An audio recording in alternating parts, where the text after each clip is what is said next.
नमस्कार दोस्तों। शिव पुराण के अनुसार जब भगवान नरसिंह ने हिरण्यकश्यप का वध कर दिया तब भी उनका क्रोध शांत नहीं हुआ। वे क्रोध में इधर उधर विचरण करने लगे तथा सृष्टि का विनाश करने लगे। उनके क्रोध से पूरी धरती थरथराने लगी थी। सभी देवताओं तथा दैत्यों में भय व्याप्त हो गया था तथा किसी में भी इतना साहस नहीं था कि वह उनके उस भयंकर अवतार के पास जा सके। स्वयं प्रहलाद भी भगवान नरसिंह का क्रोध शांत करवाने में असफल हुए थे। डर कर सभी भगवान शिव से सहायता मांगने गए तथा सृष्टि को बचाने की याचना की। तब भगवान शिव ने अपने एक रूप वीरभद्र को भगवान नरसिंह को शांत करवाने भेजा।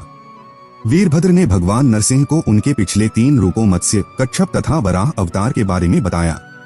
साथ ही उन्होंने नरसिंह अवतार लेने का उद्देश्य भी समझाया, लेकिन भगवान नरसिंह का क्रोध शांत ही नहीं हो रहा था। जब भगवान शिव ने यह देखा तो उन्होंने नरसिंह अवतार से भी बड़ा व भयानक अवतार लेने का निश्चय किया। इसके पश्चात भगवान शिव शरभ अवतार लेकर उनके पास गए। शरभ अवतार में नरसिंह अवतार की सभी विशेषताएं थी, जैसे कि यह भी सिंह तथा मानव रूप लिए हुए था, लेकिन इसके साथ ही इसमें जंगली पक्षी का भी रूप था। इस अवतार में उनके 2 गरुड़ पंख, भयानक शेर के पंजे व चोंच, वीरभद्र की सहस्त्र भुजाएं, शीश पर जटा तथा चंद्रमा स्थापित थे। शरभ अवतार इतना ज्यादा भीषण तथा भयंकर था कि यह ब्रह्मांड का सबसे शक्तिशाली प्राणी था। यह अवतार उड़कर क्रोधित नरसिंह अवतार के पास आया तथा उसे अपने पंजों में जकड़ लिया। उसके बाद शरभ अवतार नरसिंह भगवान को लेकर आकाश में उड़ गया। आकाश में उन दोनों के बीच 18 दिनों तक युद्ध चला। भगवान शिव के ऋषभरूप ने नरसिंह के बढ़ते क्रोध को देख अपनी पूरी शक्ति लगा दी।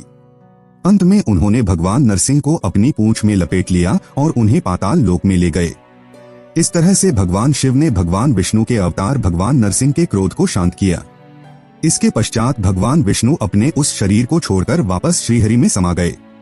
उन्होंने शरभ अवतार से वापस अपने आदि अवतार में आने की प्रार्थना की।